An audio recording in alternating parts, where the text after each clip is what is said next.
Another 10 years.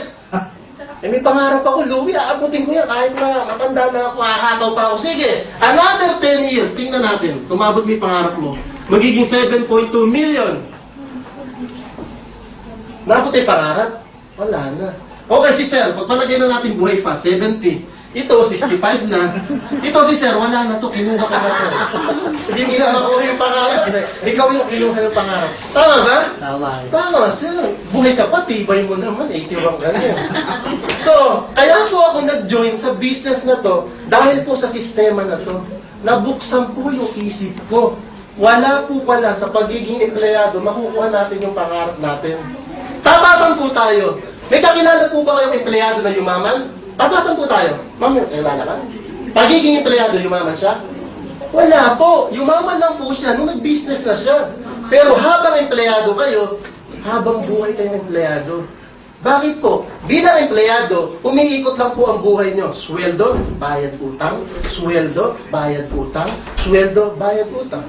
Ano pinadadagdag sa inyo? Edad. Ano naiipon nyo? Uniform.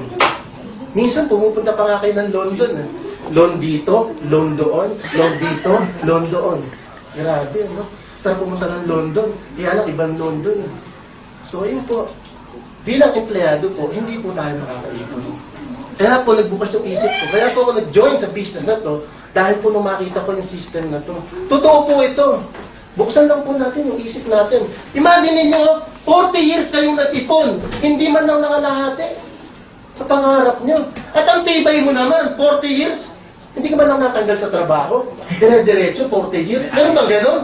Wala. At hindi mo maiipon yan 7.2 million.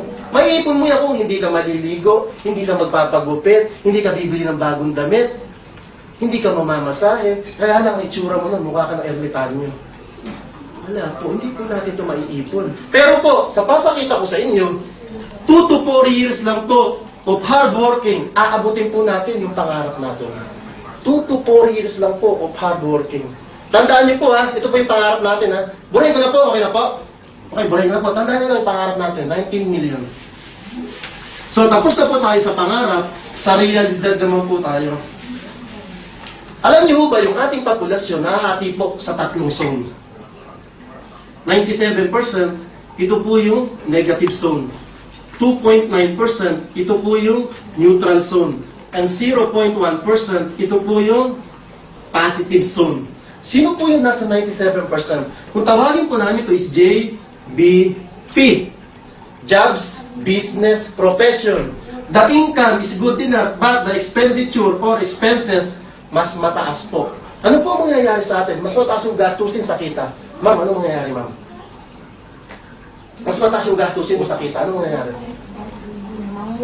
Mangungutang ka. Negative yan. Negative. Tama po, sir? Ano mangyayari sa atin, sir? Mangungutang. Kasi mas mataas yung gastusin sa kita. So, pag nagkautang tayo, ano gagawin natin? Hingi tayo ng tulong sa ating credit card. Maglulong tayo sa bangko. Maglulong tayo sa ating kaibigan, kapamilya, or kapuso. So, loan is loan. Kahit ano gagawin natin, basta makabayad ng utang. Sa Pilipinas, maglulong tayo kay Bombay. Kilala niyo yun? Sikat na sikat sa atin yun. Maglulong tayo sa 5-6. Tama ba? Lahat po ng paraan gagawin natin para makabayad ng utang. Alam nga naman yung pinagkakautangan mo, baliwalain mo yan. Hindi pwede yun. Kahit saan ka magpunta, hahabulin ka niyan. For example, jobs. For example, empleyado kayo. Nag-alarm clock kayo. Hindi po tumunog yung alarm clock niyo in that day. Ibig sabihin, hindi kayo nakapasok in that day. Sa tingin mo kaya, sir, kikita ka? Hindi. Business, for example, meron kayong restaurant. Sinara niyo yung restaurant niyo for 1 week for renovation. Sa tingin mo kaya, ma'am, kikita ka? Hindi. Profession, doctors or lawyer. Yung doktor mismo nagkasakit. Hindi siya nakapanggamot. Hindi siya nakapasok sa ospital. Hindi siya naka-sick leave. Sa tingin mo kaya, sir, kikita siya? Hindi. So, ibig sabihin, kahit anong status ng buhay mo, nandito ka sa negative zone. Kasi ibig sabihin, kailangan mo magtrabaho para kumita ka. Kailangan mo magtrabaho para mapakain yung sarili mo. Kasi kung hindi ka magtatrabaho, wala po tayong papakain sa pamilya natin. Tama ba? May kakilala po ba kayo, walang trabaho, pero kumikita siya? May kakilala kayong taong ganon? Walang trabaho, pero kumikita siya? Wala, no? Dito po, meron kaming kakilala sa business na to. Ganun po ka-powerful yung business na to. 2.9% neutral zone. Sino po yung mga tao na to? Ito po yung ating mga magulang, parents. Bakit po? Yung kita nila, equal lang sa expenses nila. Bakit? For example, nagpadala po tayo ng pera sa ating mga magulang. Kung magkano lang po yung ipadala natin, yun lang din yung gagastusin nila. Tama ba? Mga estudyante, kung magkano ibigay sa ng baon or allowance, yun lang din yung gagastusin nila. Maliban lang kung kukupit yan, ha? May sobra yan. Pero kung hindi, yun lang talaga gagastusin nila. Kaya nga neutral zone, equal lang ang kita nila sa expenses. Yung mga pulubi po sa lansangan, kung magkano lang napalimos nila, yun lang din yung gagastusin nila. Kung tutusin po, mapapalad po yung mga tao na to. Bakit? Hindi po sila qualified mag-loan sa bangko. Sino naman po si Raulong bangko magpapaloan sa pulubi? Wala po. Baka pumapasok pa lang yan, harapin ng gwardiya. Oy, saan magpupunta? Sir, mag-loan ako eh. Tibay mo, yung tsura mo na yan, mag-loan ka. Sarili mo nga, hindi mo maayos eh. So, ibig sabihin po, pag namatay po yung mga tao na to, malaya po silang mamamatay. Bakit? Wala silang loan na iiwanan, wala silang utang na iiwanan. Kaya po napakaswerte nila. Hindi po para dito sa atin, no? 97%. Pag namatay po tayo, iyak na iyak yung kapamilya natin. Iyak pala siya na iyak dahil hindi namatay ka.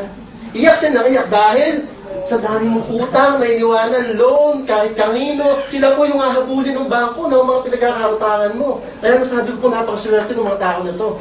0.1% positive zone. Kung napapansin niyo po, konti lang. Sino po yung mga tao na to?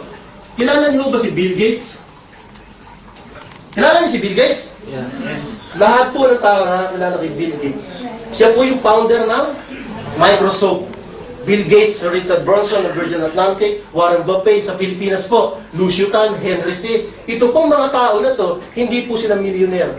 Billionaire po sila. Yung kita po nila, abot hanggang langit, pero po yung gastusin nila, maliit lang po.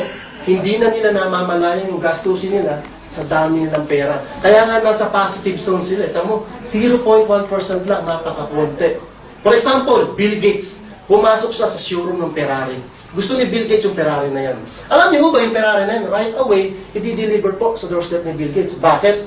Lahat po ng gustuhin ng mga tao na to, makukuha po nila. Hindi po sila nagdadalawang isip. Turo lang po sila ng turo. Hindi po para dito sa atin, no? For example, pumasok tayo sa department store. Malayo ka pa lang, nakita mo yung damit. Uy, grabe, ang ganda ng kulay. Bagay na bagay sa akin to. Pero nung lumapit ka, tinignan mo, ay, ang pangit ng kulay. Makate, masagwa, hindi bagay sa akin to. Bakit? Mahal, tama si ma'am. Kailangan natin magdalawang isip bago natin bilhin. Ito pong mga tao na to, hindi. Hindi po siya nagdadalawang isip. Another example, pumasok tayo sa restaurant. Nang naupo tayo, lumapit yung waiter, waitress, Sir, Madam, menu. Pagbuklat po natin ang menu, saan kagad tayo nakatingin? Sa kanan. Bakit? Nandun yung presyo eh. Tama si ma'am. Pinipili natin yung mura, yun yung order na natin. Yun po yung katotohanan. Mahirap man pong tanggapin, pero yun po yung katotohanan. So bakit po napakayayaman ng mga tao na to? Ano po ba yung ginawa nila? For example, sir, ilang kayo staff sa company nyo? Marami po ba kayo?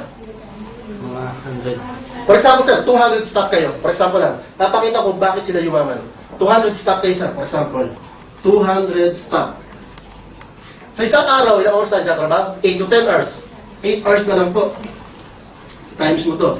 Ibig sabihin, yung amo natin, meron siyang 1,600 hours sa isang araw. I-times mo to, 10 dirhams na lang po. Yung per hour niya, maliit yan ang computation ko, 10 dirhams lang. Ha? Ibig sabihin, yung amo natin, meron siyang 16,000 dirhams per day. I-times mo to sa 30 days, meron siyang 480,000 dirhams a month. Tayo po, ano yung napala natin? Trabaho tayo ng trabaho, pagdating ng end of the month, isang buwang sweldo lang po, fixed salary. Pero po, itong mga tao na to, pagdating ng end of the month, payaman po sila ng payaman.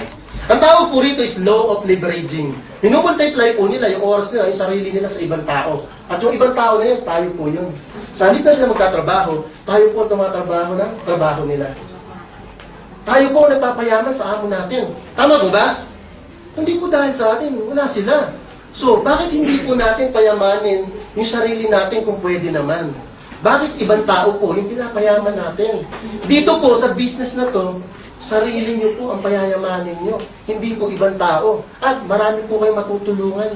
na tao sa business po na to. So, nandito po tayo tayo ng trabaho, para po sa mga tao na to. Trabaho tayo ng trabaho, para yumaman po sila at mabot nila yung pangarap. Tayo po nagbibigay ng pangarap nila. So, ito lang po mga tao na to ang kumukontrol po sa atin. Okay lang po yan. Sa patakita ko po sa inyo, nandito po tayo sa negative zone, maglalakbay po tayo sa positive zone. 2 to 4 years lang po of hard working. Maglalakbay po tayo rito. So, okay na po ha? Burahin ko na po. Burahin ko na ha? So, tapos na tayo sa pangarap, sa realidad, sa in naman tayo ngayon. Ano ba yung in ngayon? Yung tipong pag hindi po tayo nakagamit nito, hindi kumpleto yung araw natin. Sir, ano ba yung ngayon? Sample. Internet. Sir, ano pa? Cellphone. Di ba? Ano pa? Facebook. Facebook. Kaya lang, bago tayo mag-Facebook, internet muna, i-click natin. Tama sa sir. Internet po. Lahat po ng company ngayon, wala na yata hindi gumagamit ng internet.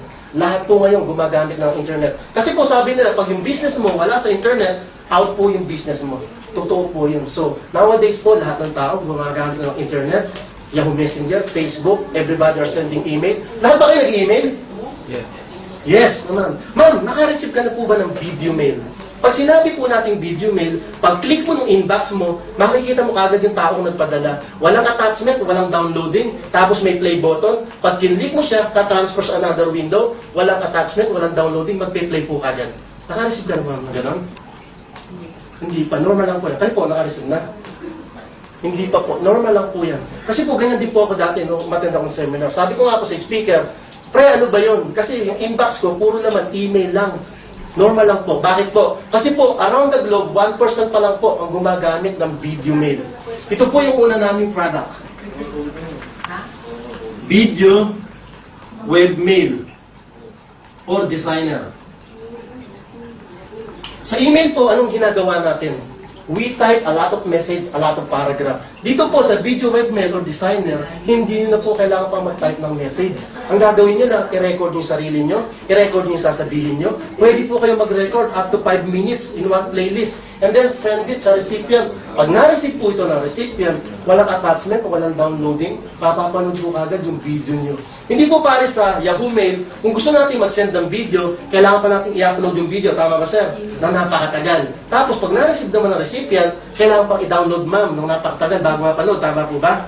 Dito po, walang attachment, walang downloading. Paano natin siya magagamit? For example, business muna tayo. For example, may business kayo. Pag may business kayo, ano gagawin nyo? Kailangan nyo i-advertise sa radyo, TV, newspaper.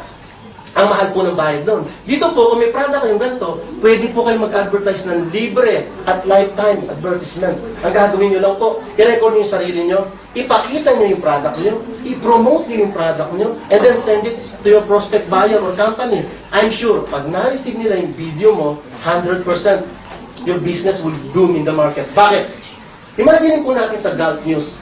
Text advertising lang po, pero napaka-powerful. Tama po ba? Lalo na pagka naka-front page siya, yung may kulay, ang mahal po ng bayad nun, 200 to 300 dirhams per day. Dito po, libre, at lifetime advertisement. Ito po yung magiging screen natin.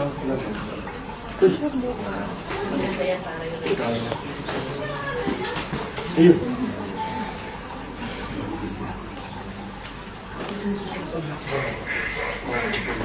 Ito po yung magiging screen natin ng video mail. Ito po, pwede siyang i-personalize.